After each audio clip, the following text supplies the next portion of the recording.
अब्दालीच्या लक्षात आलं की आता आपल्याला हा संघर्ष जिहादकडे न्यावा लागेल, इस्लामच्यासाठी रक्षणार्थ।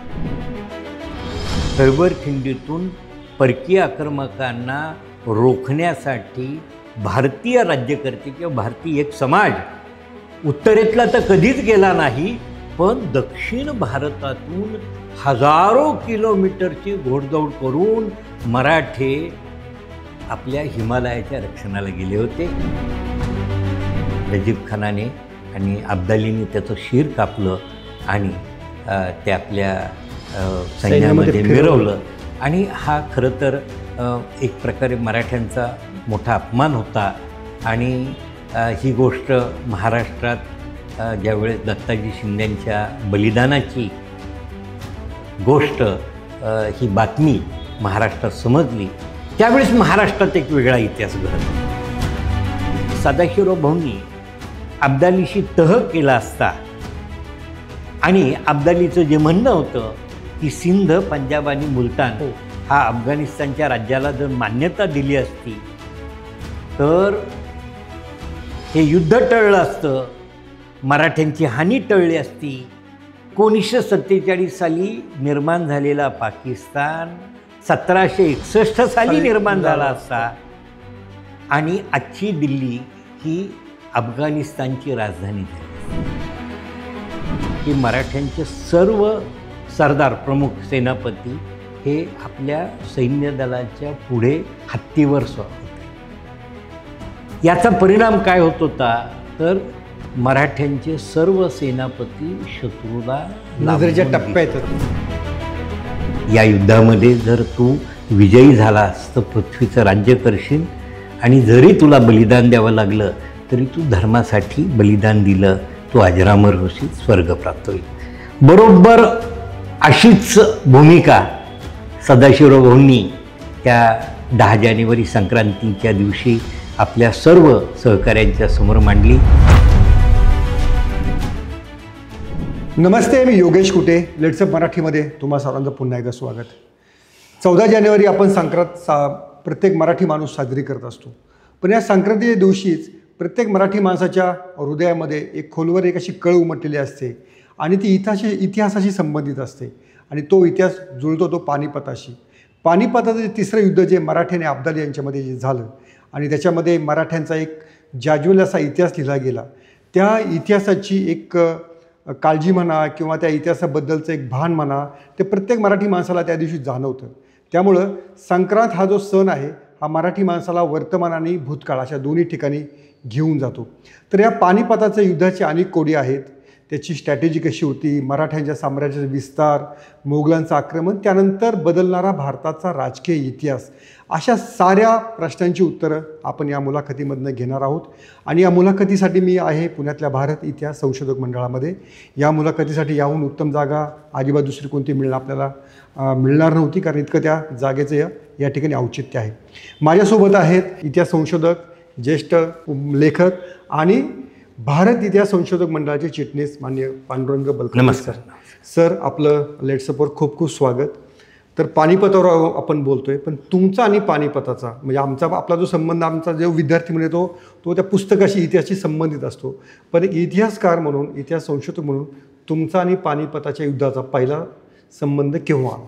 1975 सालापासून मी भारत इतिहास संशोधक मंडळ आणि पुण्यातील पेशवे दप्तर किंवा पुणे आर्काईव्हशी जोडला गेलेलो आहे। मोडी कागदपत्रांचा अभ्यास करण्याच्या निमित्ताने माझा संबंध गेला। साधारणपणाने 2007 हे वर्ष माझ्यासाठी अतिशय महत्त्वाचं होतं, कारण की बरोबर 250 वर्षांपूर्वी म्हणजेच 1757मध्ये मराठ्यांनी अब्दालीचा पराभव करून उत्तर हिंदुस्थानाच्या उत्तर टोकावर म्हणजेच हिमालयाच्या खैबर खिंडीच्या जवळ अटकेवर विजय प्राप्त केला होता।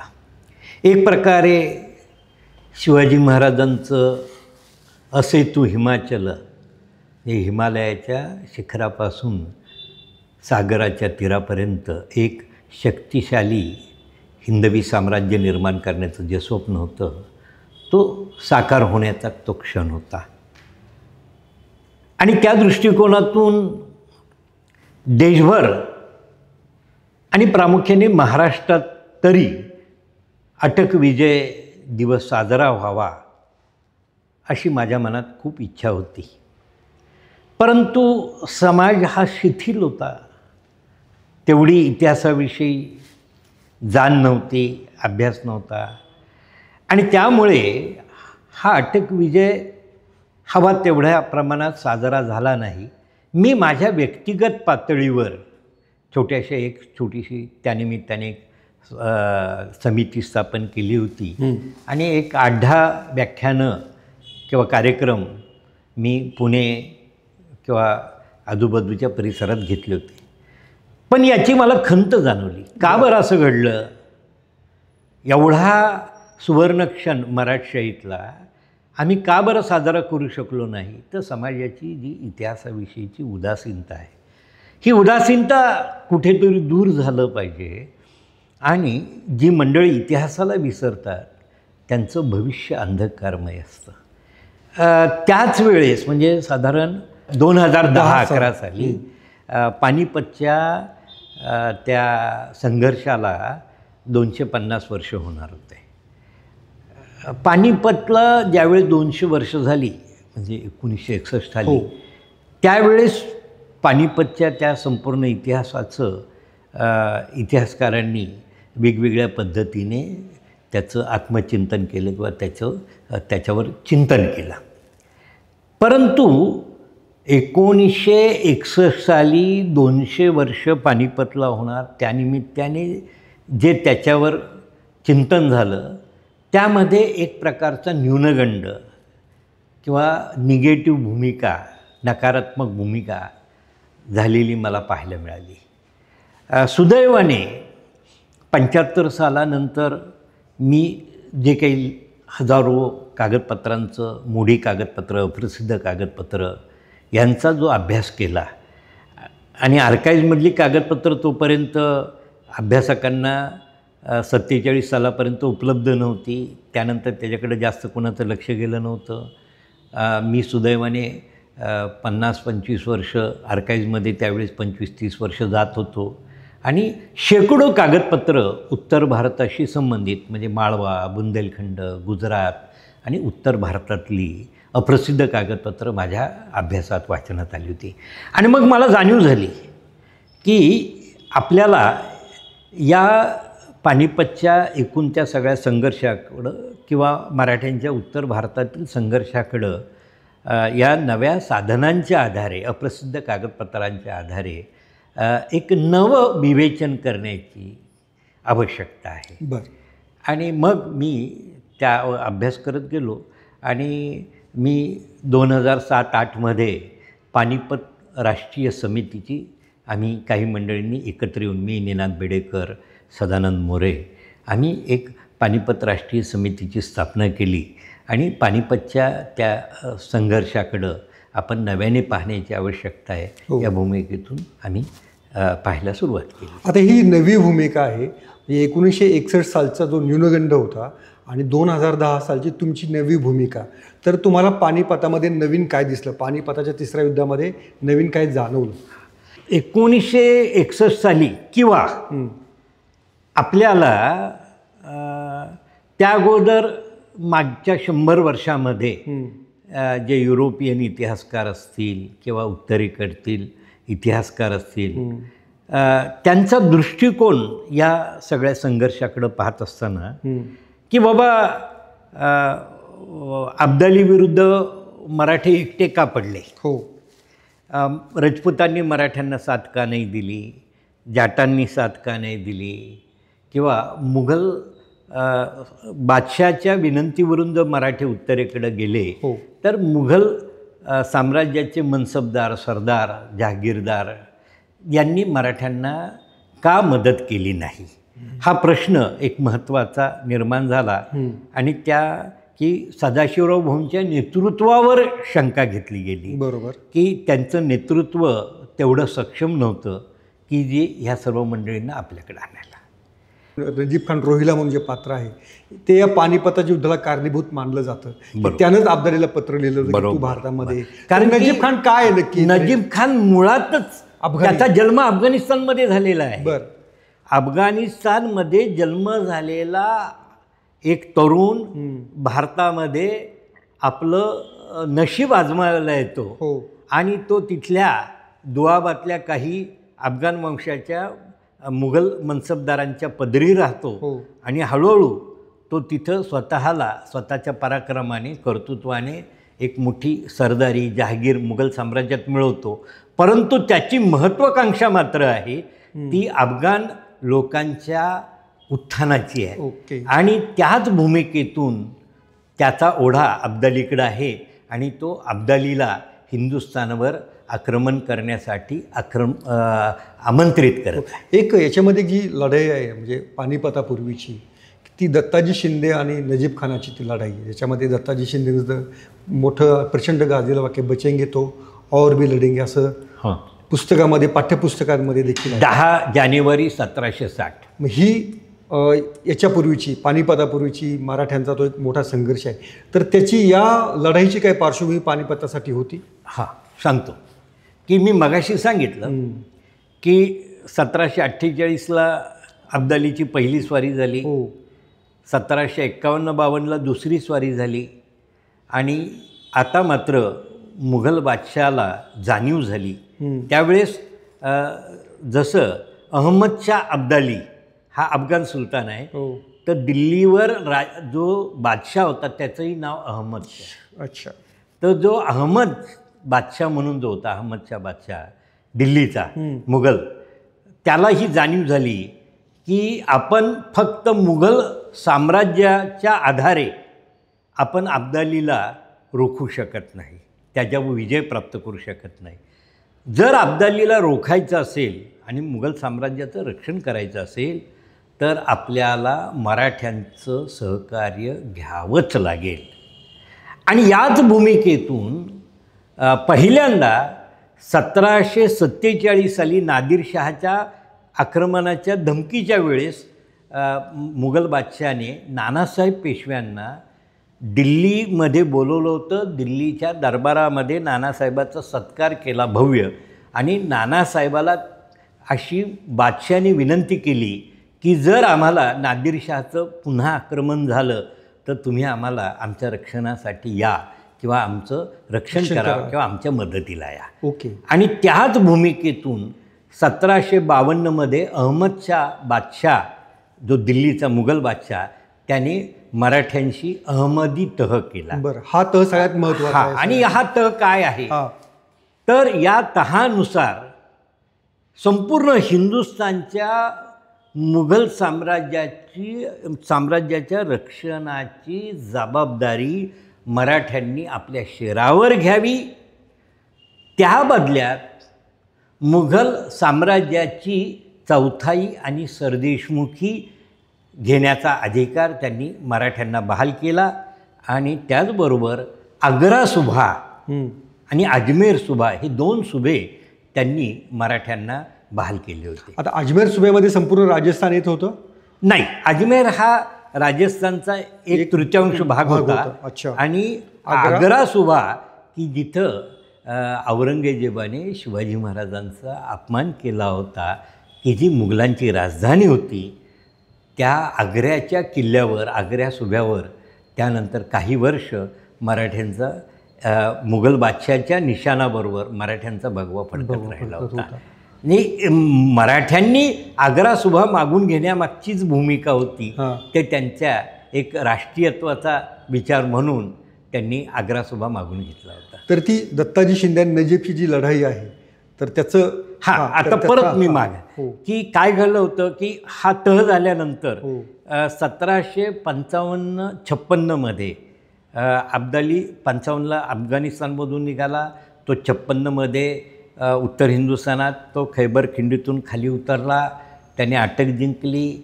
त्यानंतर त्याने पेशावर जिंकलं, त्याने लाहोर जिंकलं, त्याने सरहिंद जिंकलं, त्याने दिल्ली जिंकली.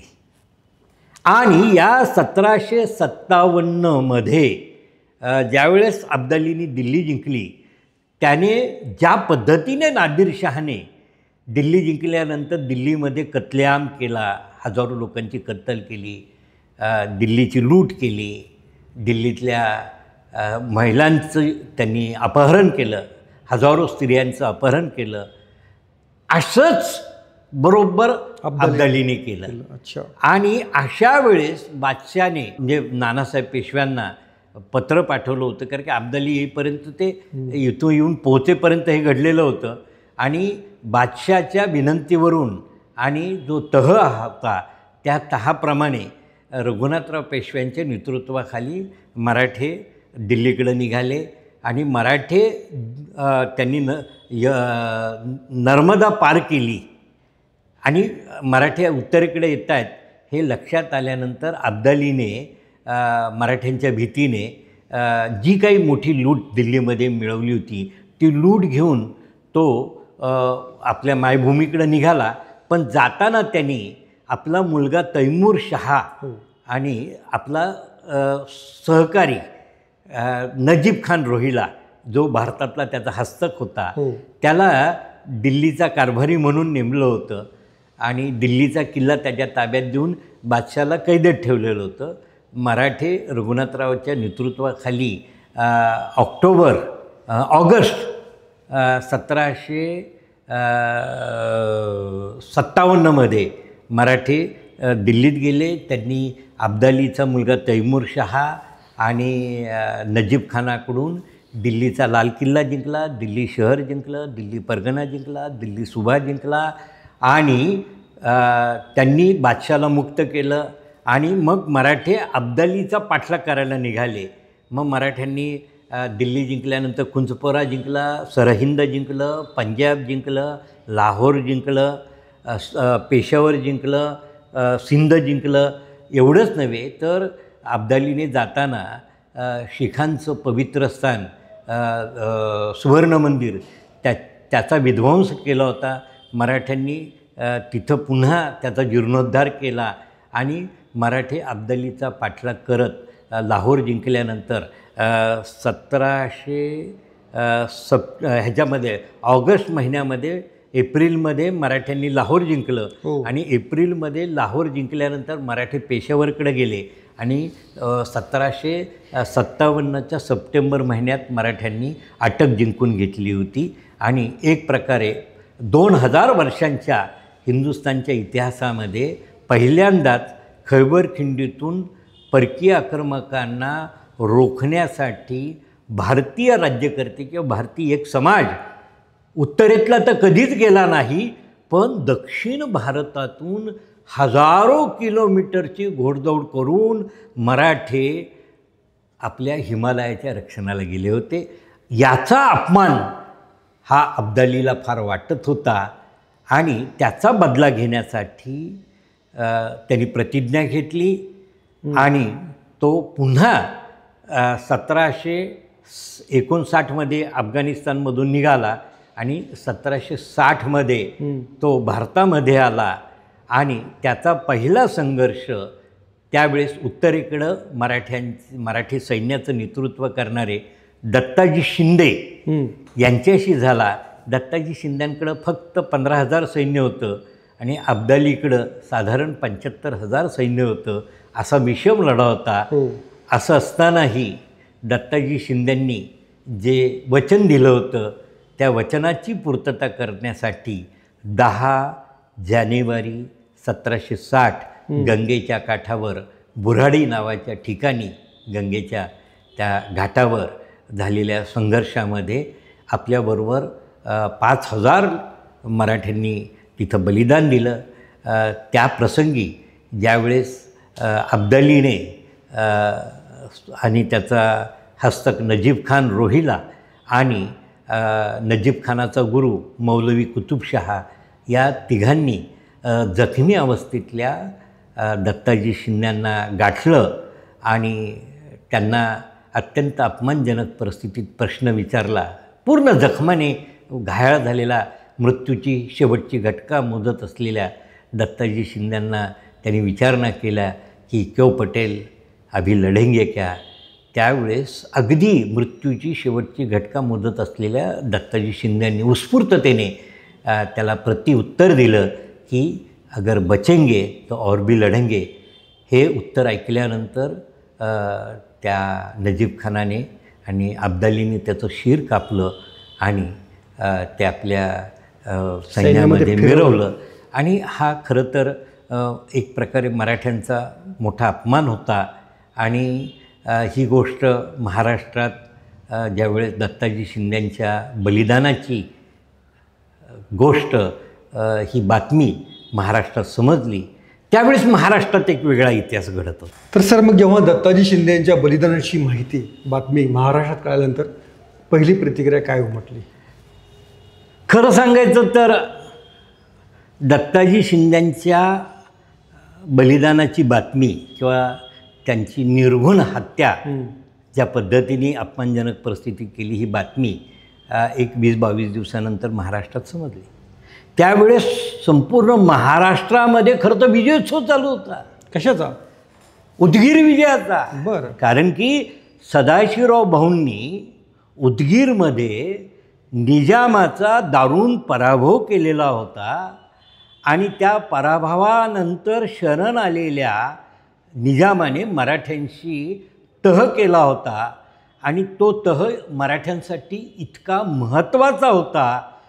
त्या तहामुळे मराठ्यांना की ज्या देवगिरीच्या किल्ल्यावर 1294मध्ये अल्लाउद्दीन खिलजीने पहिल्यांदा इस्लामचं निशाण फडकवलं होतं, 556 वर्षानंतर देवगिरी किल्ला मराठ्यांच्या ताब्यात आला होता आणि त्याच्यावर हिंदूंचं भगवं निशाण फडकलेलं होतं. या तहाच्या वेळेस या संघर्षामध्ये मराठ्यांनी तहात 65 लाख रुपयांचा मुलूक जिंकला होता. त्यामध्ये विजापूर ही आदिलशाही सत्तेचं मूळ स्थान, तो विजापूरचा किल्ला विजापूर सुभा मराठ्यांना मिळाला होता. जिथे निजामशाहीची स्थापना झाली अहमदनगर, तो अहमदनगरचा किल्ला अहमदनगर सुभा आपल्याला मराठ्यांना मिळाला होता. जिथे फारुकी शाहीचं स्थापना झाली तो आशीरगड आणि बऱ्हाणपूर जी राजधानी होती ती बऱ्हाणपूर आणि आशीरगड म्हणजे फारुकी शाहीचं केंद्रस्थान मराठ्यांच्या ताब्यात आलं होतं. आणि हेच बऱ्हाणपूर नंतरच्या काळात हे मुघलांची दक्षिणेची राजधानी होती ती मराठ्यांच्या ताब्यात आली होती. अशा पद्धतीने फारुकी शाही, मुघल दख्खनची सुभेदारी असलेलं केंद्र, निजामशाहीचं केंद्र आणि आदिलशाहीचं विजापूरचं केंद्र, या सगळ्या 65 लाख रुपयांचा मुलूक आणि एक प्रकारे मराठ्यांना अस्मिता त्यांची जागृत करणारी अभिमानास्पद हा इतिहास मराठ्यांनी सदाशिवराव भाऊंच्या नेतृत्वाखाली घडवलेला होता. आणि त्याचा विजयोत्सव महाराष्ट्रभर चालू होता. आणि त्याच वेळेस दत्ताजी शिंद्यांच्या त्या बलिदानाची बातमी आली. त्या क्षणी नानासाहेबांनी दत्ताजी शिंद्यांच्या हत्येचा बदला घेण्याची प्रतिज्ञा केली आणि अब्दालीवर विजय प्राप्त करण्यासाठी की अब्दालीवर ह्याचा बदला घेण्यासाठी याचं नेतृत्व कोण करणार हे तिथेच ठरलं. आणि नानासाहेबांनी अब्दालीवरच्या या पानिपतच्या मोहिमेची धुरा या उदगीर विजयाचा शिल्पकार सदाशिवराव भाऊ यांच्यावर सोपवली.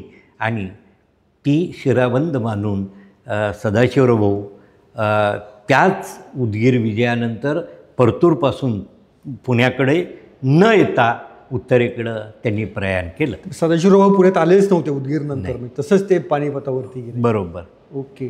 त्या दोन बंधूंची भेट झाली होती की नाही पानिपताच्या युद्धापूर्वी? की नानासाहेब पेशवे त्यांना परतूरला गेले आणि उदगीर विजयोत्सव करून सदाशिवराव परतूरला आले होते. तिथं त्या दोघांनी भेट झाली आणि तिथून नानासाहेबांनी सदाशिवराव भाऊंना दरबार भरून पानिपतच्या मोहिमेची धुरा त्याच्यामध्ये दिली. तर याच्यामध्ये जो एक इतिहास सांगितला जातो की मराठ्यांचं जे सैन्य होतं पानिपतावर जाणारं ते प्रचंड, त्याच्यामध्ये इतर लोकच भरपूर होते, सैन्य कमी होते यात्रेला जाणारे बाजार बुणगे असं जे म्हणतो, हा जो शब्द आला तो म्हणजे तो त्या शब्दाला अनुसरून असं अशी गर्दी. खरं सांगू का, ते काय नक्की त्याच्यामध्ये? बाजार आणि बुणगे. बाजार म्हणजे व्यापार. म्हणजे जेव्हा उत्तरेकडं मराठी निघाले तर साधारण त्यांचं जेव्हा परतूरवरून निघाले तेव्हा सदाशिवराव भाऊंबरोबर 30,000 सैन्य होतं. आणि नानासाहेबांनी त्यांना अशी आज्ञा केली होती की तुम्ही मराठवाड्यातून निघाल्यानंतर तुम्ही खानदेशमध्ये म्हणजे उत्तर महाराष्ट्रात जाल, खानदेशमधून तुम्ही माळव्यात जाल, बुंदेलखंडात जाल आणि जसं जसं तुम्ही पुढं जात राहाल तसे तिकडचे सर्व मराठा सरदार मंडळी शिंदे, होळकर, पवार आणि गुजरातमधून गायकवाड हे तुम्हाला सामील होतील. आणि ह्या मराठ्यांच्याकडं जवळजवळ त्याच्यामध्ये 40,000 घोडदळ आणि 20,000 पायदळ होतं. आणि या निमित्ताने त्या सगळ्या लष्कराची व्यवस्था करणारे, बाजार म्हणजे व्यापारी जो सप्लाय करणारे सगळे गोष्ट, आणि बुणगे म्हणजे हरकामे. तर हे सैन्याचं अविभाज्य अंग आहे. बाजार बुणगे हा शब्द आज आपल्याला बदनाम झालेला आहे, परंतु त्याच्याशिवाय बाजार बुणग्यांशिवाय कुठलंही लष्कर पूर्ण होऊ शकत नाही आणि तो अविभाज्य अंग असतो. परंतु या मोहिमेच्या निमित्ताने अनेक हिंदू मंडळी तीर्थयात्रेला गेले होते. कारण की यापूर्वी मराठी ज्या ज्या वेळेस उत्तरेकडं मोहिमा केल्या त्यावेळेस कुणाचंच मराठ्यांना रोखण्या इतकं सामर्थ्य नव्हतं. आणि मग हिंदू भक्तांना एक प्रकारे आपल्या तीर्थयात्रा करण्याची ही एक प्रकारे संधी असायची. आणि म्हणून काही यामध्ये यात्रेच्या निमित्ताने आलेले 10-20,000 लोकही होती की ज्यांचा पुढे या मोहिमेच्या दृष्टीने त्यांचा फार त्रास झाला. आणि त्याचे परिणाम त्यावेळेस सदाशिवराव भाऊंना किंवा मराठा सैन्याला भोगावे लागले. हा जरी भाग असला तरी खरं सांगायचं तर त्यावेळेस पर्याय नव्हता, म्हणून ही मंडळी या सैन्याबरोबर तीर्थयात्रा करण्याची आणि तशा निमित्ताने ते आलेले होते. तर अब्दाली आणि सदाशिवराव भाऊंचा पहिला संघर्ष केव्हा आणि कुठे झाला? हां, बरोबर आहे. ज्यावेळेस सदाशिवराव भाऊंना निघाले केव्हा सदाशिवराव भाऊ? हो, जानेवारीमध्ये मी सांगितलं, लगेचच निघाले. जानेवारी 1760. हां, जानेवारीमध्ये ते 1760ला परतूरमधून निघाले. आणि मग ते जाताना मार्गावर त्यांना अनेक मराठा सरदार भेटले. आणि बादशहाने आणि सदाशिवराव भाऊंनी जे मुघल साम्राज्यातले मनसबदार होते त्या सगळ्यांना पत्र पाठवलं होते. कारण की आम्ही बादशाच्या विनंतीवरून आलो आहे आणि अब्दालीपासून मुघल साम्राज्याच्या रक्षणासाठी आलेलो आहे. त्यामुळे मुघल बादशाने फरमानं पाठवली होती आणि सदाशिवराव भाऊंनी पाठवली की तुमचं कर्तव्य आहे बरोबर की या परकीय या अत्याचारी आक्रमक सत्तेला रोखायचं असेल तर आपण सगळ्यांनी एकत्र आलं पाहिजे.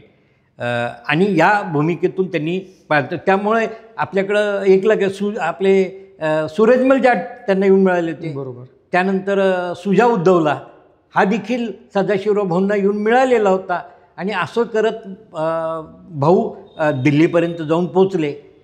मार्गावरची त्यांनी अब्दालीच्या ताब्यातून सगळी ठाणी जिंकून घेतली होती. बरं. म्हणजे नर्मदा पार केल्यानंतर, बुंदेलखंड आणि माळवा पार केल्यानंतर, उत्तर हिंदुस्थानात प्रवेश केल्यानंतर अब्दालीने जिंकून घेतलेली सर्व ठाणी आग्रा वगैरे जिंकत सदाशिवराव भाऊ दिल्लीच्या प्रांगणात आला. तोपर्यंत अब्दाली सदाशिवराव भाऊंना रोखू शकलेला नव्हता. आणि 2 ऑगस्ट 1760 या दिवशी सदाशिवराव भाऊंनी अब्दालीच्या ताब्यातून दिल्ली शहर जिंकून घेतलं आणि दिल्लीच्या लाल किल्ल्याला आणि जुन्या दिल्ली, पुराणे दिल्लीचा जो किल्ला आहे त्याला वेढे दिले. आणि 10 ऑगस्ट 1760 या दिवशी सदाशिवराव भाऊंनी मराठ्यांनी अब्दालीच्या ताब्यातून दिल्लीचा लाल किल्ला जिंकून घेतला होता. ओके. म्हणजे मराठ्यांनी पहिल्या पर्वामध्ये अब्दालीवर पूर्ण विजय मिळवत आहेत. आणि मराठ्यांपासून घाबरून अब्दाली यमुना पार गेला होता. आणि त्यांच्यामध्ये यमुनेची नदी होती, यमुनेच्या पलीकडं अब्दाली आणि अब्दालीचं सैन्य, आणि यमुनेच्या अलीकडं दिल्लीमध्ये मराठे होते, दिल्लीत लाल किल्ल्यात मराठे होते. आणि साधारणपणाने 2.5 महिने जगातले हे 2 महान शक्तिशाली सेनापती आणि त्यांचं अजिंक्य सैन्य तोपर्यंत एकमेकाच्या शक्तीची परीक्षा पाहत 2.5 महिने एकमेकाच्या समोर, मध्ये फक्त नदी आहे. ओके. अब्दालीला जाणीव झाली होती की आपण या मराठ्यांच्या, त्यालाही आत्मविश्वास नव्हता की जर उद्या मराठ्यांशी मोठं युद्ध झालं तर त्यात आपला निश्चित विजय होऊ शकेल का याची खात्री वाटत नव्हती. आणि त्याची होणारी हानी त्याला टाळाविषयी वाटत होती. म्हणून तो सदाशिवराव भाऊंकडं तहाचा प्रस्ताव पाठवतो. बरं, हे केव्हाची गोष्ट? ही ऑगस्ट. ओके. म्हणजे सदाशिवराव भाऊ दिल्लीमध्ये आहे त्याच वेळेस अब्दाली सदाशिवराव भाऊंकडं, मराठ्यांकडं तहाचा प्रस्ताव पाठवतो. तो तहाचा प्रस्ताव काय आहे समजून घ्या, हे फार महत्त्वाचं आहे. ह्या इतिहासाकडं लोकांचं दुर्लक्ष होतं आहे. अब्दाली सदाशिवराव भाऊंना पाठवलेल्या प्रस्तावामध्ये सांगतो की मी कालपर्यंत हिंदुस्थानावर आक्रमण करून 1748 पासून सिंध, मुलतान आणि पंजाब ह्या 3 प्रांतावर माझी सत्ता प्रस्थापित झालेली आहे. तुम्ही मागील वर्षी माझा विरोध करत हे 3 प्रांत माझ्याकडून जिंकून घेतलेले आहे आणि ते तुम्ही तहातल्या कलमाप्रमाणे मुघल बादशाहकडं देणार आहात. तर मुघल बादशाह काही त्याचं रक्षण करू शकणार नाही. आपण काय एकमेकाचं शत्रुत्व करतो आहे? मी मराठी राज्यावर आक्रमण केलं नाही, मराठ्यांच्या मुलखावर आक्रमण केलं नाही, मी मुघलांच्या राज्यावर आक्रमण केलं आहे. आमच्या दोघांमधलं हे वैर आहे आणि मराठ्यांनी कारण नसताना हे शत्रुत्व माझ्याशी ओढवून घेतलेलं आहे.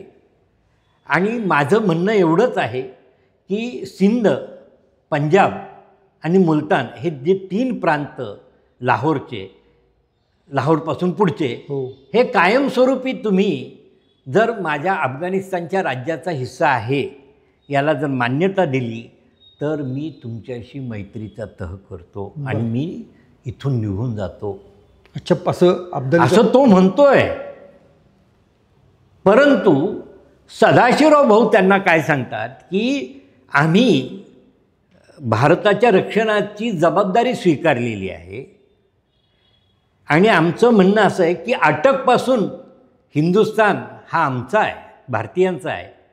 आम्ही कदापि हे 3 प्रांत सिंध, मुलतान आणि पंजाब हे 3 प्रांत अफगाणिस्तानला म्हणजेच तुला अब्दालीला द्यायला तयार नाही आणि त्यासाठी आम्ही कोणताही संघर्ष करण्याची तयार. म्हणजे बघा, सदाशिवराव भाऊ हिंदुस्थानच्या रक्षणासाठी लढतोय आणि अब्दाली मराठ्यांविरुद्ध या 3 भागाला म्हणजे आजचा पाकिस्तान हा अफगाणिस्तानमध्ये सामील करण्यासाठीचा हा संघर्ष आहे.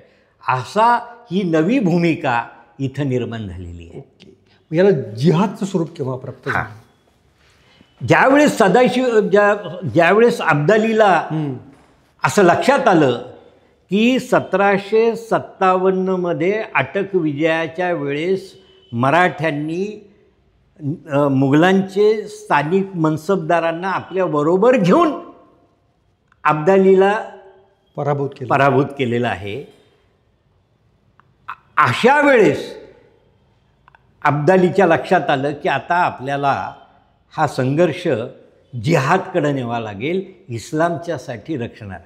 आणि मग त्यांनी काय केलं की सगळ्या मुल्ला मौलवींच्या माध्यमातून आणि मुस्लिम शासनकर्ते आणि त्यामध्ये प्रामुख्याने जे अफगाण वंशाची मंडळी होती, जे सरदार मुघल साम्राज्याचे होते, बंगश, रोहिले, पठाण, या सगळ्यांना असा उत्तर हिंदुस्थानात प्रचार करायला लावला की जर मराठे आता दिल्लीवर नियंत्रण मिळवत आहेत, यापुढं आता इथं हिंदुस्थानाची इस्लामची सत्ता संपुष्टात येणार आहे.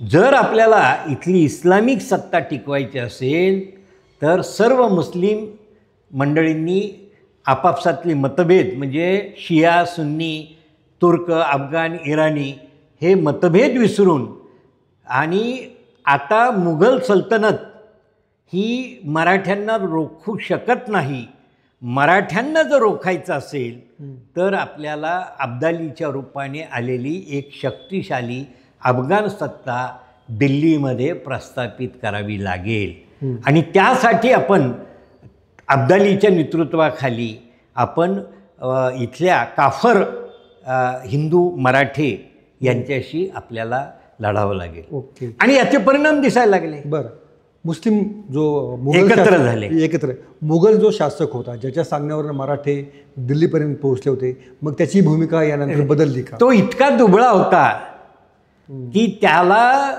दिल्ली शहरात देखील कोणी जुमानत नसं झालं होतं. आणि म्हणजे मुघल बादशाह हा नामधारी झालेला होता. ज्यावेळेस सर्व मुस्लिम मंडळी जिहाद म्हणून एकत्र येत होते, दुर्दैवाने त्याच वेळेस हिंदूंमध्ये मात्र मतभेद होते. एका बाजूला राजपूत होते, एका बाजूला जाट होते, भरतपूर आणि तिथं कुंभेरी, भरतपूर, आग्रा ह्या भागामध्ये जाटांचं राज्य होतं, जाटांची सत्ता होती. त्यांचं नेतृत्व सूरजमल जाट होता. आणि सूरजमल जाट याने मराठ्यांशी बार्गेनिंग सुरू केलं होतं की तुम्ही मला आग्रा सुभा द्या किंवा मला दिल्लीची वजिरी द्या किंवा माझा सहकारी किंवा माझा जो साथीदार आहे सुजा उद्धवला त्याला दिल्लीची वजिरी द्या. कारण की त्यावेळेस गाझीउद्दीन, निजामाचा मुलगा गाझीउद्दीन हा दिल्लीचा मुघल बादशाहाचा वजीर होता आणि तो आजपर्यंत मराठ्यांना फेवरेबल होता. त्यामुळे मराठ्यांना इतक्या सहजतेने तो निर्णय घेणं शक्य नव्हतं. आणि म्हणून मराठे सूरजमल जाटाला समजावून सांगत होते की बाबा आम्ही तुम्हाला आग्रा सुभा, एकमेव सुभा आहे दिल्लीच्या परिसरात आमचा आहे की जिथून आम्हाला रसद मिळू शकेल. तर जर तो तुम्हाला दिला तर आम्हाला रसद कुठून मिळणार? अजमेर आणि आग्रा हे दोन सुभे आमच्या इकडं आहेत, ते जर दोन्ही सुभे तुला दिले तर आम्हाला रसद कशी मिळणार? ज्यावेळेस अब्दालीचा पराभव होईल तो आपण परकीयाचं ही आक्रमण परतवून लावू. निश्चित आम्ही तुम्हाला असं वचन देतो की आम्ही आग्रा तुझ्या ताब्यात देतो, अजमेर तुझ्या ताब्यात देतो. हे वचन मराठी देत आहेत, परंतु तो म्हणतोय की अगोदर माझ्या ताब्यात द्या. आणि दुसरी गोष्ट की जसं हा जो गाझीउद्दीन वजीर आहे त्याला बदलून सुजा मला म्हणत होता वजिरी द्या, पण त्यालाही वजिरी देणं इतक्या सहजतेने मराठ्यांना त्यावेळेस अप्रस्तुत, अव्यवहार्य वाटत होतं. ते त्याला समजावून सांगत होते की एवढं संकट टळू द्या. तिसरी गोष्ट की राजपूत राजे, त्यावेळेस जो राजपूत राजस्थानामधले 3 महत्त्वाची घराणी होती, उदयपूर, जोधपूर आणि जयपूर.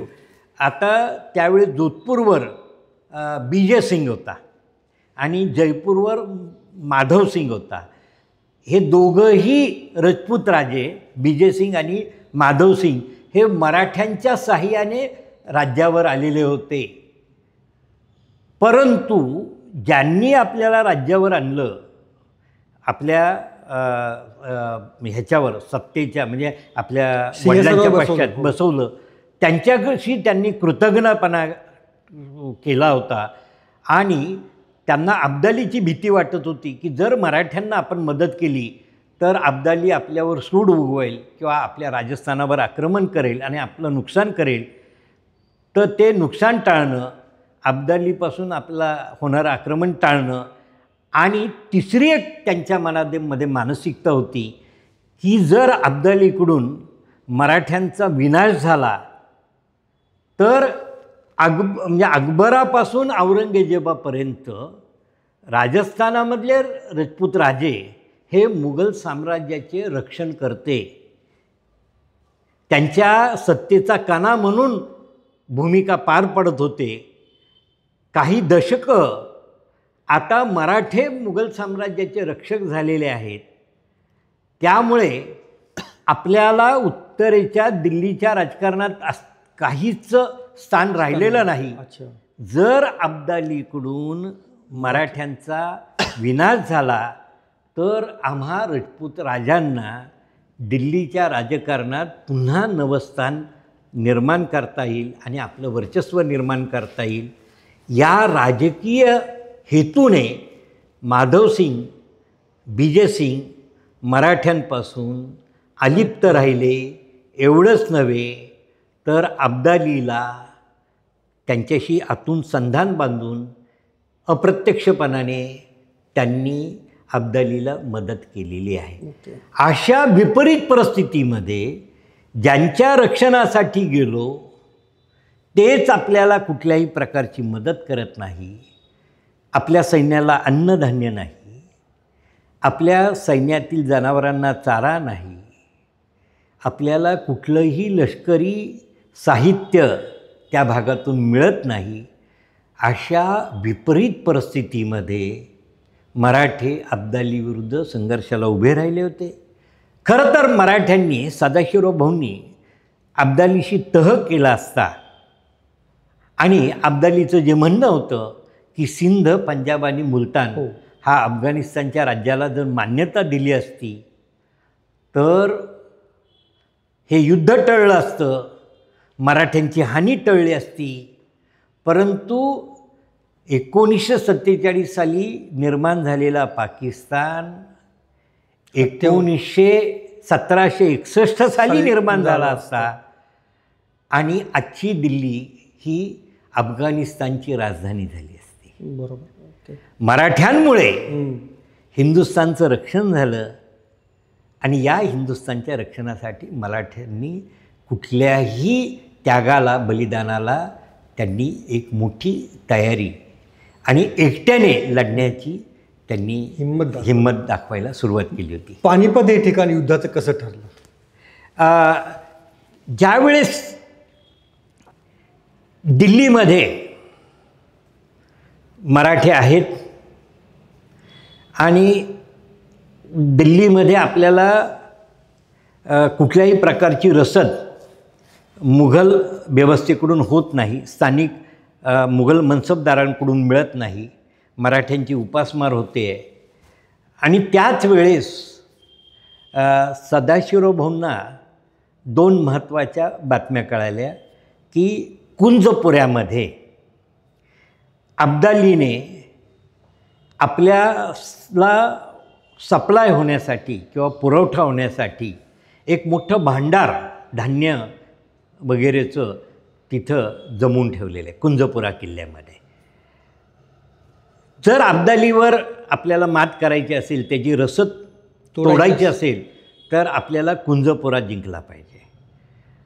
आणि त्याच वेळेस सदाशिवराव भाऊ उत्तर हिंदुस्थानातील वेगवेगळ्या राज्यकर्त्यांशी संधान बांधत होते. 1757मध्ये मराठ्यांमुळे त्यावेळच्या पंजाबमधल्या शीख बांधव आणि हिंदू बांधवांचं रक्षण झालेलं होतं. मी मगाशी सांगितल्याप्रमाणे सुवर्ण मंदिराचं त्यांनी हे केलं होतं, पावित्र्य निर्माण केलं होतं आणि त्याचा परिणाम शीख आणि मराठे 1757मध्ये जो अब्दाली विरुद्ध संघर्ष झाला त्यावेळी शिखांची सत्ता अगदी नाममात्र होती. पतेळामध्ये आलासिंग जाट नावाचा जो राजा होता शिखांचा, तो अगदी नावारूपाला आलेला होता. त्याची ताकद तेवढी नव्हती. त्यांनी एकट्याने अब्दालीशी लढण्याची ताकद नसल्यामुळे ते मराठ्यांना गुप्तपणाने मदत करत होते, काही उखड माथ्याने करत होते. आणि आता पुन्हा तो सगळा भाग अब्दालीच्या ताब्यात गेला होता आणि म्हणून आलासिंग जाटाने सदाशिवराव भाऊंशी पत्रव्यवहार केला होता, संधान बांधलं होतं की तुम्ही जर पंजाबमध्ये आलात तर अब्दालीचा जो परतीचा मार्ग आहे तो आपण रोखून ठेवू आणि शीख आणि मराठे एकत्र येऊन अब्दालीला परतीचा मार्ग जो अफगाणिस्तानचा मार्ग आहे तिथं अब्दालीशी आपण संघर्ष करू आणि पंजाबमधून तुम्हाला सर्व प्रकारची रसद मिळेल. हा विचार सदाशिवराव भाऊंना योग्य वाटायला लागला आणि म्हणून सदाशिवराव भाऊ 10 ऑगस्ट 10 ऑक्टोबर 1760 या दिवशी सदाशिवराव भाऊ दिल्लीमधून बाहेर पडले आणि ते 15 ऑक्टोबर 1760ला ते कुंजपुऱ्याला गेले आणि फक्त 2 दिवसामध्ये मराठ्यांनी अब्दालीच्या ताब्यातला कुंजपुऱ्याचा किल्ला जिंकून घेतला आणि तिथं त्यांना थोडीफार रसद मिळाली, कारण मराठ्यांचं सैन्य एवढं प्रचंड होतं, गेले कित्येक दिवस त्यांना पोटभर अन्न नव्हतं. कुंजपुरा ताब्यात आल्यानंतर काही दिवसांची मराठ्यांची रसद भागली गेली. आणि दुसरी गोष्ट की कुंजपुऱ्यावर की जो मौलवी कुतुबशहा की ज्याने दत्ताजी शिंद्यांची हत्या केली होती, त्यांचं शिर कापलं होतं, आणि नजीब खानाचा भाऊ नजाबत खान की जो तिथं किल्लेदार होता, अब्दालीचा सेनापती समद खान होता, त्या तिघांची त्यांनी मृत्यूदंड दिला.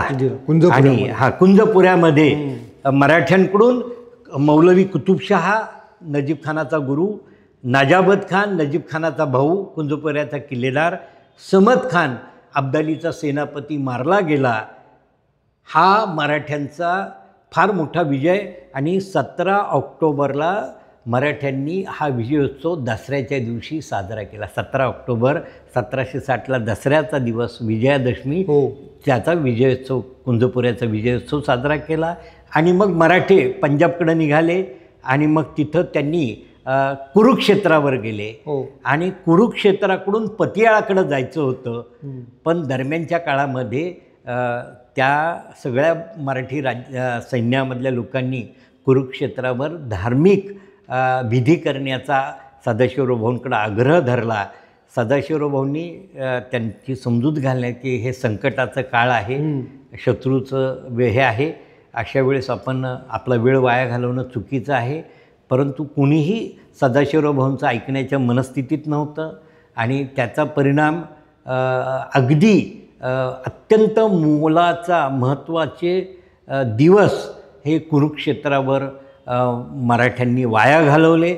आणि त्याचा परिणाम त्या अब्दालीने एक गोष्ट केली की त्याने आपलं मोठं सैन्यदल कुरुक्षेत्र ते पतियाळा पंजाब या मधल्या भागामध्ये मराठ्यांना रोखण्यासाठी ठेवलं.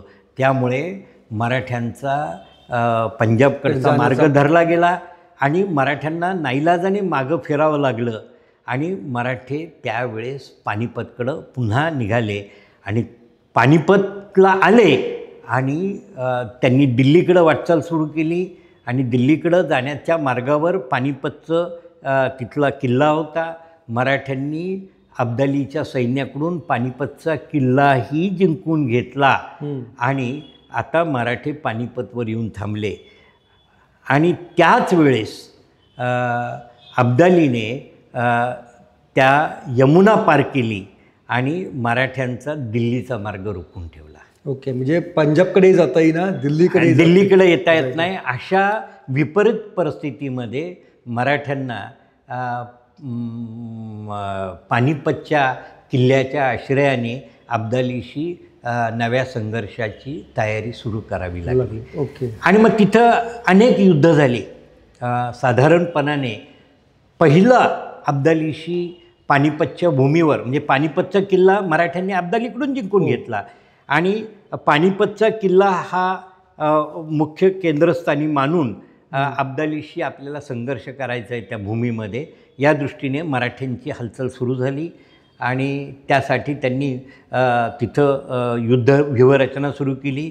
आणि हे करत असताना मराठ्यांचं पहिलं युद्ध सुरू झालं ते 7 डिसेंबर 1760 या दिवशी अब्दालीच्या सैन्याने तिथं त्या पानिपतच्या किल्ल्याला आणि तोफखान्यासाठी म्हणून मोठा खंदक खणत चालले होते. खंदकाचं काम चाललं होतं. त्यावर मराठ्यांच्यावर अब्दालीच्या अफगाण आणि नजीब खानाने मोठा हल्ला केला. आणि त्या हल्ल्यामध्ये आपल्याला आश्चर्य वाटेल 5,000 अफगाण मारले गेले. 1,500 मराठे कामी आले. मराठ्यांना फार मोठा विजय मिळाला.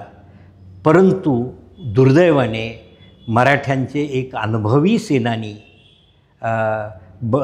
मेहेंदळे, बळवंतराव मेहेंदळे हे 7 डिसेंबरच्या या युद्धामध्ये मारले गेले. यामध्ये जनकोजी शिंद्यांनी मोठा पराक्रम गाजवला होता. इथं देखील 5,000 अफगाण मारले गेल्यामुळे एक प्रकारे मराठ्यांनाच विजय मिळाला होता. त्यानंतर पानिपतमध्ये मात्र मराठ्यांची हळूहळू परिस्थिती दारुण होत गेली. मराठ्यांना पंजाबकडूनही रसद मिळेनाशी झाली. मराठ्यांना दिल्ली तर जाता येईल. यमुना नदीवर अब्दालीचं वर्चस्व निर्माण झाल्यामुळे मराठ्यांना दिल्लीकडूनही रसद मिळेनाशी झाली आणि त्यांची उपासमार सुरू झाली. त्यांच्या जनावरांनाही चारा मिळेनासा झाला. त्यांना युद्धसाहित्य मिळेनासं झालं. परंतु मराठ्यांचा निर्धार पक्का होता. तर मग सर, प्रत्यक्ष जेव्हा आपण पानिपतात अडकलो, सगळे विजय होत होते, बळवंतराव मेहेंदळे असतील किंवा आणि आणखी एक मोठी हानी झाली. ती म्हणजे 21 डिसेंबर 1760 हा दिवस मराठ्यांसाठी फार मोठा अशुभ आहे. कारण की त्याच दिवशी मराठ्यांना रसद मिळवण्यासाठी म्हणजे गोविंदपंत बुंदेले हे नदीच्या नर्मदीचं आपलं यमुना पार करून त्यावेळेस त्या दुआबात जाऊन रसद मिळवण्यासाठी गेले होते. शत्रूला बातमी लागली आणि चारही बाजूनी शत्रूने त्यांना घेरलं आणि त्यामध्ये 5,000 सैन्यासह गोविंदपंत बुंदेले की गणपतराव मेहेंदळ्यांसारखेच एक मोठी एक बुजुर्ग व्यक्ती ही त्यामध्ये कामी आले. हा एक मोठा दुसरा धक्का होता. गोविंदपंत बुंदेलेंचं शिर अब्दालीनं सदाशिवराव भाऊंकडे पाठवलं होतं. बरोबर आहे की त्यांनी एक प्रकारे त्यांची ती पद्धतच होती की तुम्हावर त्यांनी हे दाखवण्यासाठी भीती किंवा दहशत दाखवण्यासाठी त्यांनी गोविंदपंत बुंदेल्यांचं शिर तिथं त्यांच्या सैन्यामध्ये मिरवलं आणि शेवटी ते सदाशिवराव भाऊंना भेट म्हणून पाठवलं. आता प्रश्न पडला की आता सदाशिवराव भाऊंनी आणि एका बाजूनी अशा विपरीत परिस्थितीमध्ये मराठी असताना अब्दाली मात्र पुन्हा पुन्हा त्यांच्याकडं तहाचा प्रस्ताव पाठवला. बरं, याही परिस्थितीत कारण की अब्दालीला खात्री नाही आहे की आपण जिंकू म्हणून आणि त्याच्यात होणारं जे नुकसान आहे, मनुष्यहानी आणि साधनसामुग्री जी हानी होईल ती आपल्याला भविष्यामध्ये त्याचं होणारं परिणाम ती त्याला कुठल्याही परिस्थितीत हे करायचं नव्हतं. त्याच्यामध्ये एकच फक्त की दोघांकडे सैन्य कसं होतं त्याचं काही साधारणपणाने अब्दालीकडचं त्याच्याकडं रसद भरपूर होती. दुआब आणि अंतर्वेदीतून ते सगळे अफगाण वंशीची लोक त्याला मदत करत होती आणि तिथले स्थानिक सगळे मुस्लिम तिथं स्थानिक लोक असल्यामुळे त्याला सर्व प्रकारची रसद मिळत होती. आणि दुसरी गोष्ट की त्याचं सैन्य म्हणजे अब्दालीचं सैन्य फार मोठं झालेलं होतं. कारण की सुजा उद्दौला आता हा अब्दालीच्या बाजूला गेला. नजीब खान आणि दुंदे खान, नजीब खान, पसंत खान, सरपसंत खान ही सगळी मंडळी अब्दालीकडं होती. अब्दालीकडं साधारण 60,000 घोडदळ होतं आणि 20,000 पायदळ होतं आणि 20,000 सैन्य ह्या इतर सरदारांचं होतं. असं साधारणपणाने 1,00,000च्या जवळपास अब्दालीचंही सैन्य होतं आणि मराठ्यांकडं जवळजवळ 75,000च्या जवळपास सैन्य होतं. पण ते उपासमार किंवा आणि उपासमार आणि त्याच्यामध्ये काही जे सैन्याशिवायची लोक जी होती, वृद्ध मंडळी, महिला, लहान मुलं यांची एक मोठी जबाबदारी मराठ्यांकडे होती. त्यामुळे सदाशिवराव भाऊंनी या सगळ्यांचा विचार करून युद्धाचा दिवस त्यावेळेस 10 जानेवारीला संक्रांत आली. तो एक पवित्र दिवस एकमेकाला तिळगुळ देऊन सदाशिवराव भाऊंनी सर्व मराठा प्रमुख सरदार मंडळींशी विचारणा केली की आपण पुढं काय करायचं, परंतु मराठ्यांचा निर्धार निश्चित होता. आणि त्यावेळेस असं म्हटलं जातं की सदाशिवराव भाऊंनी कुरुक्षेत्र शेजारीच होतं आणि कुरुक्षेत्रावरचं जे इतिहास आहे की भगवान श्रीकृष्णाने कुरुक्षेत्राच्या भूमीवर अर्जुनाला उपदेश केला आणि त्या उपदेशामध्ये त्यांनी सांगितलं की या युद्धामध्ये जर तू विजयी झालास तर पृथ्वीचं राज्य करशील आणि जरी तुला बलिदान द्यावं लागलं तरी तू धर्मासाठी बलिदान दिलं तू अजरामर होशील, स्वर्ग प्राप्त होईल. बरोबर अशीच भूमिका सदाशिवराव भाऊंनी त्या 10 जानेवारी संक्रांतीच्या दिवशी आपल्या सर्व सहकाऱ्यांच्या समोर मांडली की जर का आपण यामध्ये विजयी झालो तर हिंदुस्थानवर पुन्हा पुन्हा आक्रमण करून येणारा अब्दालीसारखा एक शक्तिशाली आपला शत्रू त्याचा निपात होईल आणि आपल्या राष्ट्राचं रक्षण होईल, आपल्या संस्कृतीचं रक्षण होईल, उत्तर हिंदुस्थानातील हिंदू समाजाचं रक्षण होईल, आपल्या धर्मस्थळांचं रक्षण होऊ शकेल. आणि जर का अब्दाली विजयी हे जर अब्दालीला आपण रोखू शकलो नाही तर या सगळ्याचा परिणाम आपल्या देशाला, राष्ट्राला भोगावं लागेल. त्यापेक्षा आपण संघर्ष करू आणि आपण यामध्ये अब्दालीला रोखण्याचा प्रयत्न करू. 14 जानेवारी 1761 ही तारीख का निवडली? 10 जानेवारीला संक्रांत झाली होती, त्यामुळे संक्रांतीचा सण साजरा करावा आणि आपण तो दिवस एक कुठला तरी सोक्षमोक्ष लावावा या दृष्टिकोनातून दोघांचीही भूमिका 14 जानेवारीची दिसून येते. ओके. आणि मग आता 14 जानेवारी युद्धाचा दिवस घडला तर त्यावेळेस सदाशिवराव भाऊंनी आपले सगळे जे जाणते सहकारी होते, मल्हारराव होळकर होते, शिंद्यांमधले तरुण सेनापती जनकोजी होता, त्यांच्याबरोबर विश्वासराव होता, नानासाहेबांचा मुलगा, तरुण होते ते, अगदी 15 वर्षाचे होते ते, 15-16 वर्षाचे तरुण मुलं होती ती. आणि सदाशिवराव भाऊ काही वयाने जास्त नव्हता, तो 26-27 वर्षाचा, 24-25 वर्षाचाच होता. हो. आणि त्याचबरोबर गायकवाड होते, यशवंतराव पवार होता आणि दामाजी गायकवाड होते. तर त्यांच्याशी चर्चा झाली आणि मग कशी व्यूहरचना असावी तर अब्दालीने चंद्रकोरीची रचना केली होती. तर तो चंद्रकोर, अशा पद्धतीची चंद्रकोर आणि त्याच्यामध्ये त्याच्या सैन्याच्या पुढे अब्दालीच्याकडं साधारण 5000 उंटावरच्या तोफा होत्या. तर अब्दालीने आपल्या सुरुवातीला 5000 उंटांचं सैन्य पुढं केलं होतं उभं. त्याच्या पाठीमागं 40,000 घोडेस्वार होते, त्याच्या पाठीमागं 20,000 पायदळ होतं, त्याच्या पाठीमागं अब्दालीच्या रक्षणासाठी विशेष एक 10,000 घोडदळ ठेवलेलं होतं. आणि अब्दाली स्वतः युद्धभूमीपासून काही किलोमीटर अंतरावर पर्वतीसारखी टेकडी होती, त्या टेकडीवरून आपल्या सैन्याचं दुर्बिणीतून नेतृत्व करत होता. या उलट सदाशिवराव भाऊंनी वाटोळं म्हणजे गोल अशा पद्धतीचं एक गोलाची लढाई म्हणतात ती, वाटोळा गोल.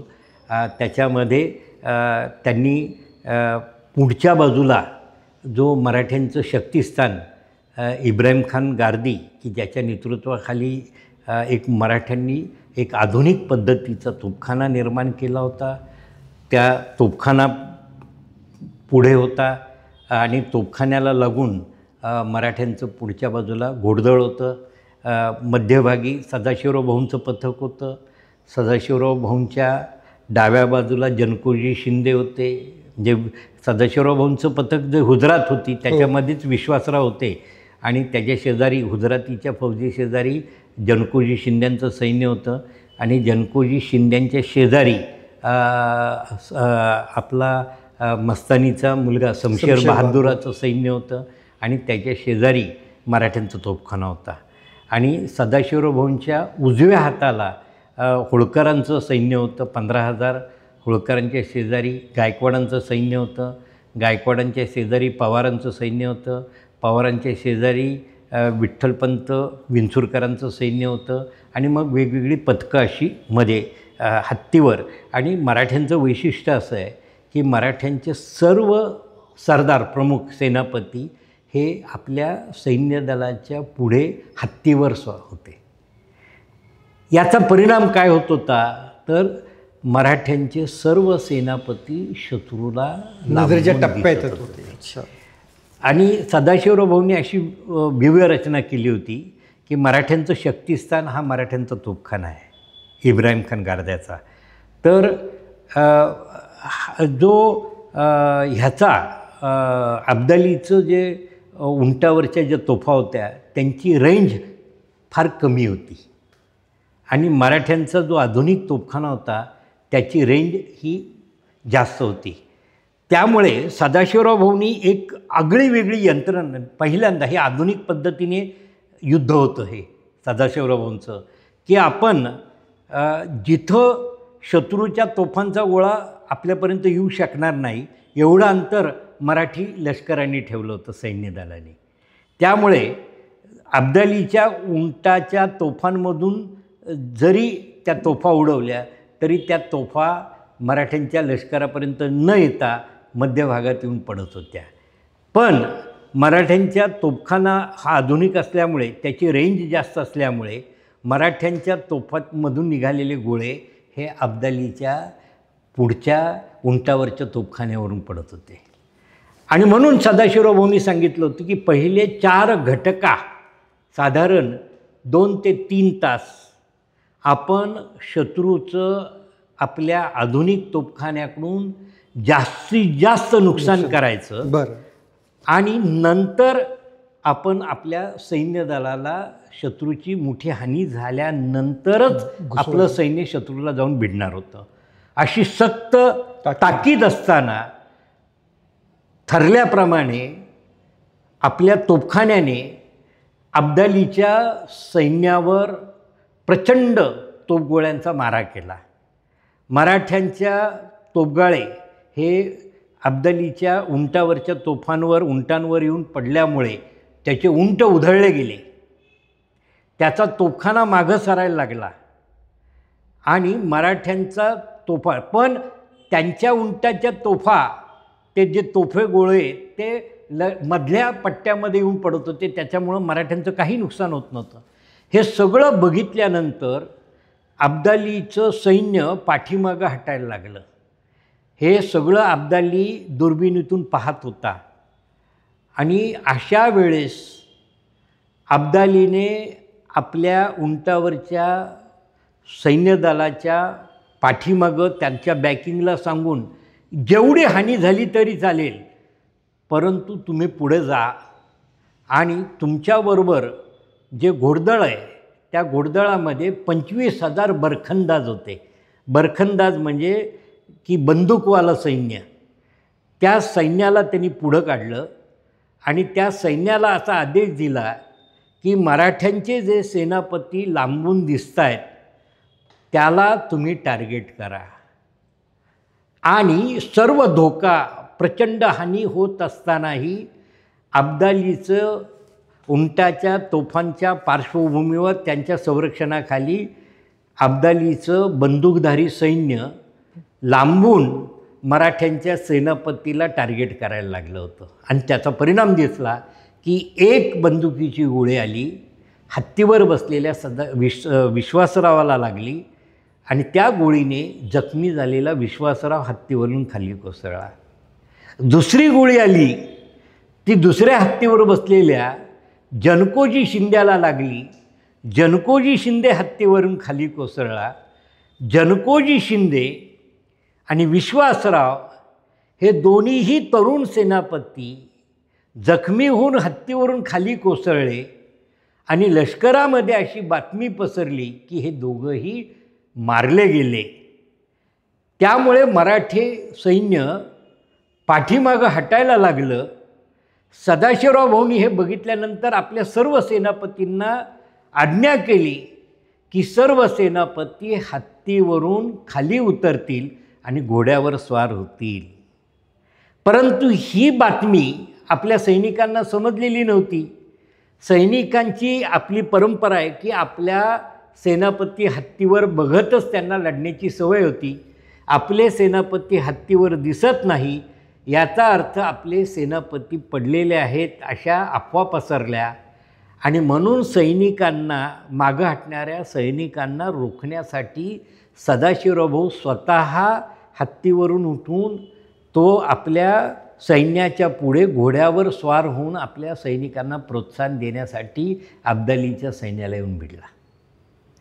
खरं सांगायचं तर या अगोदर एक मोठी घटना घडली होती. ती घटना म्हणजे एक अचानक घडलेली घटना अशी होती की मराठ्यांच्या तोफखान्यामुळे अब्दालीच्या सांडणीस्वार तोफांवर जो मारा होत होता ते मागं हटत होते. हे करत असताना विठ्ठलराव विंचुरकरांचं जे सैन्य होतं त्या सैन्याने अचानक उचल खाल्ली आणि ते जाऊन अब्दालीच्या सैन्याला भिडले. अब्दालीच्या सैन्याला विठ्ठलराव विंचुरकरांचं सैन्य येऊन भिडलं. त्यांच्या पाठोपाठ इतर पथकातले येऊन भिडले आणि प्रत्यक्ष युद्धाला सुरुवात झाली. त्याचा परिणाम काय झाला की सदाशिवराव भाऊच्या योजनेप्रमाणे मराठ्यांच्या तोफांचा जो मारा होता तो मराठ्यांना थांबवावा लागला सदाशिवराव भाऊंना. कारण की मराठ्यांच्या तोफांमधून आलेले गोळे शत्रूशी लढणाऱ्या मराठ्यांच्या सैन्यावर येऊन पडायला लागले. हे बघितल्यानंतर सदाशिवराव भाऊंनी इब्राहिम खान गारद्याला आपला तोफखाना बंद करायला सांगितला. हे मराठ्यांचं मुख्य अस्त्र बंद पडलं. हे बघितल्याबरोबर अब्दालीने त्या उंटांवरच्या तोफांवर गतिमान हालचाली करून त्या बंदूकधारी सैन्याने संपूर्ण मराठ्यांचं तोफखाना वेढला. त्यामुळे मराठ्यांचं मुख्य अस्त्र बंद पडलं आणि सर्व मराठ्यांच्या तोफा शत्रूच्या ताब्यात गेला आणि याचा मराठी सैन्यावर विपरीत परिणाम झाला. म्हणजे पहिल्या 2-3 घटकांपर्यंत मराठे विजयी होत होते. याची दहशत घेऊन अब्दाली आपलं त्याने त्या टेकडीवरून आपल्या कुटुंबाला दिल्लीकडं घेऊन जायची तयारी सुरू केली होती, युद्धभूमी सोडून जाण्याची. आणि आपल्या रक्षणासाठी त्याने काही सैन्य आपल्याबरोबर घ्यायचं.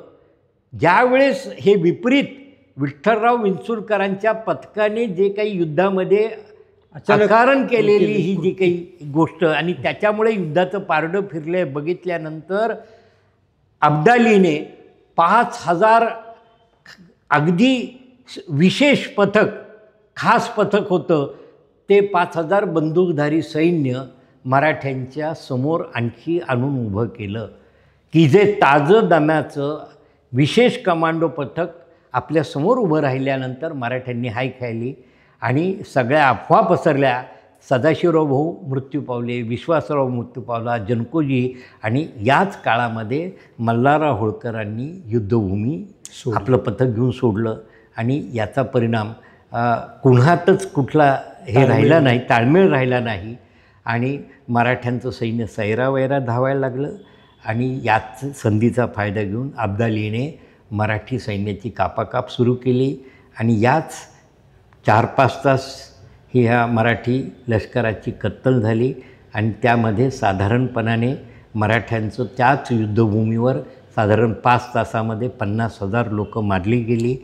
या दरम्यान अब्दालीचंही मोठं नुकसान, 20,000 सैन्य मारलं गेलं होतं. एकूण या युद्धामध्ये अब्दालीला मोठा विजय मिळाला आणि एकूण युद्धभूमी आणि त्यानंतर झालेल्या कापाकापीमध्ये 1,00,000 लोकांची मनुष्यहानी झाली मराठ्यांच्या बाजूने. युद्धामध्ये अब्दाली जिंकला.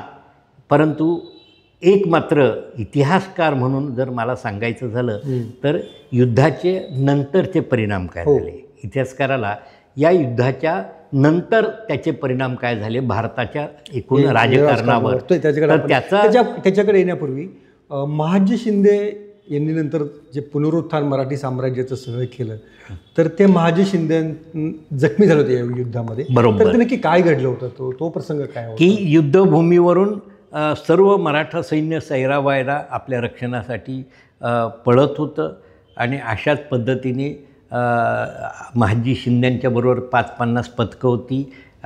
त्या मराठ्यांच्या महाजी शिंद्यांच्या पथक हे अफगाण सैन्याच्या लक्षात आल्यानंतर त्यांनी त्याच्यावर हल्ला केला आणि त्या हल्ल्यामध्ये महाजी शिंद्यांच्याबरोबर असलेले सर्व सैनिक मारले गेले आणि महाजी शिंदे यांच्यावरही मोठा जखमा झाल्या आणि ते स्वतःला शत्रूपासून रक्षण करण्यासाठी ते मृत झाले असं दाखवून त्या सैन्यात पडून राहिले. आणि नंतर राणे खान नावाचा एक भिस्ती त्यांनी जखमी महाजी शिंद्यांना पाहिलं आणि त्यांनी त्या जखमी अवस्थेत महाजी शिंद्यांना आपल्या पाठीवर घेतलं आणि तो युद्धभूमीपासून शत्रूपासून काही अंतरावर तो त्यांना घेऊन एका सुरक्षित ठिकाणी त्यांनी महाजींचं रक्षण केलं. पूर्ण किती तास चाललं असेल युद्ध हे सगळं? साधारणपणाने आपल्याला जे कागदपत्रातून माहिती कळतं की 5 तास हे प्रत्यक्ष युद्ध चाललं आणि त्यानंतर साधारण एक 5-10 तास ही एकूण कापाकापी म्हणजे सूर्योदयाला युद्ध सुरू झालेलं होतं आणि सूर्यास्ताच्या वेळेस 50,000 लोकांची हानी झालेली होती. ओके. याच्यामध्ये होळकरांच्या भूमिकेबद्दल नेहमीच आक्षेप घेतला जातो. नाही, काय आहे की संपूर्ण त्या युद्धभूमीवर सगळ्यात अनुभवी मल्हारराव होळकर होते. या युद्धाविषयी कसं युद्ध लढावं याविषयी मल्हाररावांची एक भूमिका होती, मतभेद होते त्यांचे. कारण की मल्हाररावांनी गेले 30-40 वर्ष जे काही युद्ध लढली होती ती प्रामुख्याने गनिमी काव्याने लढली होती. त्यामुळे त्यांनी सदाशिवराव भाऊंना असा सल्ला दिला होता की आपण परक्या मुलखात आहोत, हा मुलूक आपल्याला इथं गनिमी काव्याने लढणं आणि स्वतःचं रक्षण करून शत्रूपासून आपल्याला सही सलामत आपण बाहेर पडणं हे जास्त महत्त्वाचं वाटत होतं. याउलट सदाशिवराव भाऊंना ते पहिल्यांदाच तोफखान्यासारख्या एका आधुनिक पद्धतीच्या नव्या युद्धतंत्राने लढत होते आणि सदाशिवराव भाऊंना एक आत्मविश्वास वाटत होता तोफखान्यामुळे आणि त्यांना असं वाटत होतं की आपण युद्धभूमी सोडून गेलो तर मराठ्यांचं जे ध्येय होतं हिंदुस्थानचं रक्षण करणं, एक प्रकारे आपण हिंदुस्थान अब्दालीच्या ताब्यात दिल्यासारखं राहील आणि आपण आपल्या वचनाची प्रतारणा केल्यासारखं होईल, आपण वचन हे केल्यासारखं होईल आणि म्हणून काही झालं तरी आपण ह्या अब्दालीशी संघर्ष करणं हे आपलं कर्तव्य आहे आणि एकदाचं या युद्धामध्ये आपण अब्दालीवर मात करू शकू असा सदाशिवराव भाऊचा एक आत्मविश्वास होता. हा झाला भाग आहे. बरोबर. अच्छा, आपण या युद्धाचे जे परिणाम आहेत, राजकीय परिणाम, भारताच्या पुढच्या भविष्यावरती परिणाम काय झाले असं तुम्हाला वाटतं? आपल्याला एक लक्षात येईल की मी नेहमी असं सांगतो की युद्धात जरी अब्दाली जिंकला तरी त्याचं जे ध्येय स्वप्न होतं की दिल्लीमध्ये स्वतःचं राज्य निर्माण करणं किंवा उत्तर हिंदुस्थान म्हणजे ज्याला सिंध, पंजाब आणि मुलतान हे जे 3 प्रांत भारताचे आहेत ते आपल्या अफगाणिस्तानच्या राज्याचा भाग म्हणून अफगाणिस्तानमध्ये सामील करावे हे त्याचं जे स्वप्न होतं ते मात्र धुळीला मिळालं. कारण की या युद्धामध्ये मराठ्यांची जेवढी हानी झाली पण तेवढी जरी नसली झाली तरी एकूण अब्दालीची प्रचंड मोठी हानी झाली होती. मनुष्यबळाची, साधनसामुग्री आणि इतर सर्व याची हानी झाली होती. आणि दुसरी गोष्ट की यापूर्वी अब्दाली ज्या उद्देशाने भारतात येत होता त्याला इथून फार मोठी लुटीची अपेक्षा होती. या युद्धाच्या वेळेस मात्र त्याला काहीच लूट मिळाली नाही. उलटं जे काही घेऊन आला होता ते गमवून जाण्याची पाळी आली आणि म्हणून त्याला लवकरात लवकर भारतातून मायदेशी जाणं भाग पडलं. आणि हे जात असताना त्याच्या एक लक्षात आलं की जरी आपण भारतामध्ये दिल्लीमध्ये आपण काही व्यवस्था लावू शकू परंतु ती व्यवस्था चालण्यासाठी किंवा भारत आपल्या अनुपस्थितीमध्ये दिल्लीमधली यादवी संपवायची असेल तर आपल्याला मराठ्यांचं सहकार्य घ्यावं लागेल. आणि म्हणून अब्दालीने दिल्लीमध्ये तो आला आणि दिल्लीमध्ये तो जानेवारीच्या शेवटच्या म्हणजे तो फेब्रुवारी शेवटच्या आठवड्यापर्यंत होता आणि त्यांनी नानासाहेबाला एक दुखवट्याचं सांत्वनपर पत्र पाठवलं आणि त्या पत्रामध्ये त्यांनी हा सगळा मजकूर की मी तुमच्या भावाशी खूप मैत्रीचा तह करण्याचा प्रयत्न केला, पण त्यांनी माझे सर्व तहाचे प्रस्ताव धुडकारून लावले आणि एक प्रकारे हे युद्ध माझ्यावर लादलेलं होतं आणि या युद्धामध्ये मला लढण्याशिवाय पर्याय नव्हता. त्या झालेल्या युद्धामध्ये तुमची जी काय हानी झाली ही निश्चितच मला त्याचं मी तुम्हाला सांत्वन करू इच्छितो आणि यापुढं देखील मी आता भारतातून मायभूमीला जातो आहे. माझे फक्त 2-3 अटी आहेत. एक तर माझा जो हस्तक आहे नजीब खान रोहिला तो दिल्लीचा मुघल बादशाचा कारभार पाहील आणि जी काही पूर्वीची व्यवस्था मुघल बादशांनी लावून दिलेली आहे भारताच्या रक्षणाची जबाबदारी किंवा इथले जे काही तुम्हाला जे दिलेले इथले सुबे वगैरे ते मी कायमस्वरूपी मान्य करून जात आहे. अच्छा, अशी हे केलेलं आहे. हां, अच्छा. आणि ते मान्य केलं आणि मग पुढं आपल्याला लक्षात येईल की फक्त 10 वर्षामध्ये मराठ्यांनी पुन्हा महादजी शिंदेंच्या नेतृत्वाखाली मराठ्यांनी दिल्लीवर चाल केली आणि मजा म्हणजे की 1700 ह्या पानिपतच्या युद्धानंतर जो दिल्लीचा बादशाह होता अली गौहर की ज्यांनी स्वतःला शाह आलम असं नाव जाहीर केलं होतं, तो दिल्लीतून पळून पाटण्याला बिहारमध्ये इंग्रजांच्या आश्रयाला गेला होता आणि इंग्रजांशी त्यांनी तह केला होता आणि त्या तहाप्रमाणे इंग्रजांनी शाह आलम बादशाहला पाटण्यातून आम्ही तुला दिल्लीत घेऊन जाऊ आणि तिथं असलेला तुझा शत्रू नजीब खान याचा पराभव करून तुला आम्ही दिल्लीच्या तख्तावर स्थापित करू बसू असं आश्वासन दिलं होतं. परंतु 10 वर्ष इंग्रजांना ते शक्य झालं नाही आणि महादजी शिंदेंनी मात्र याही परिस्थितीमध्ये ते माळवा बुंदेलखंडमधले सगळे बंड मोडून काढले आणि महादजी शिंदे, तुकोजी होळकर, माधवराव पेशव्यांनी दक्षिणेतून विसाजीपंत बिनेवाले, रामचंद्र कानडे हे आपले कारभारी पाठवले होते आणि ह्या चौघांनी मिळून दिल्लीवर आक्रमण केलं आणि 10 फेब्रुवारी 1771 महादजी शिंद्यांनी दिल्ली जिंकून घेतली. 10 वर्षाच्या कालावधीत 10 वर्षात जिंकून घेतली. नजीब खाना मृत्यू पावलेला होता, त्याचा मुलगा झाबेता खान होता, त्याला मराठ्यांनी कैद केलं, दिल्लीचा ताबा घेतला आणि महादजीने तिथून इंग्रजांशी पत्रव्यवहार केला आणि त्यांना सांगितलं की शाह आलम बादशाहला आमच्या ताब्यात द्या. कारण की शाह आलमनी दिल्ली ताब्यात आल्यानंतर महादजीला पत्रव्यवहार केला की तू मला दिल्लीच्या तख्तावर बसव आणि मग महादजीने इंग्रजांना पत्रव्यवहार केला. इंग्रज पहिल्यांदा महादजींना ह्या गोष्ट करायला तयार नव्हते.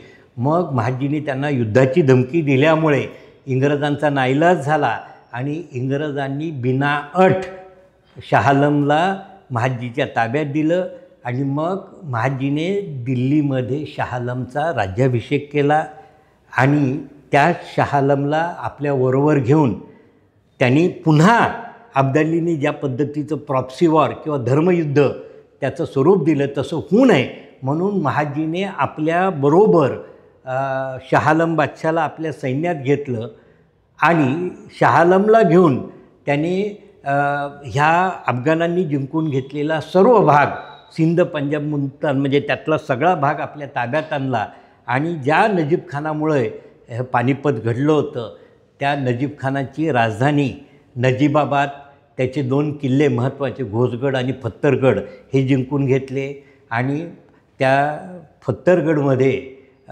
त्यांनी 30 लाखाची लूट लपून ठेवली ती मराठ्यांनी पुन्हा मिळवली आणि नजीब खानाची जी कबर होती ती कबर उखडून ती गंगेत मिसळून टाकली आणि अशा पद्धतीने महादजी शिंद्यांनी पानिपतचा बदला घेतला आणि शाह आलमला दिल्लीच्या तख्तावर बसवलं आणि त्यानंतर महादजी शिंदे हा शहाआलम बादशाहचा मुख्य कारभारी, वजीर आणि सेनापती ही दोन्ही पदं महादजीकडं होती आणि तो त्याचा मुतालिक म्हणून होता.